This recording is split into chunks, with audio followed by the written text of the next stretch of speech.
வாழ்க வளமுடன். இன்றைய சிந்தனைக்கு இறைநிலை, மனநிலை. இறைநிலைக்கும் மனநிலைக்கும் உள்ள தொடர்பை உணர வேண்டும் என்றால் அவற்றை உருவத்துக்கும் அதிலிருந்து தோன்றும் நிழலுக்கும் ஒப்பிடலாம்.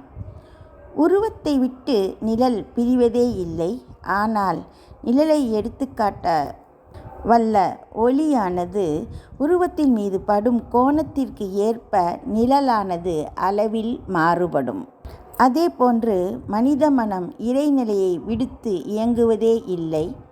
இறைநிலையுடன் நம் மனம் எந்த அளவு ஒன்றிக் கலக்கிறதோ அந்த அளவு மனம் அமைதி நிலைக்கு வரும். அத்தகைய உன்னதமான உளப்பயிற்சி முறைதான் உலக சமுதாய சேவா சங்கத்தின் குண்டலினி யோக பயிற்சி முறை ஆகும். சிம்பிளிஃபைட் குண்டலினி யோகா. வாழ்க வளமுடன்.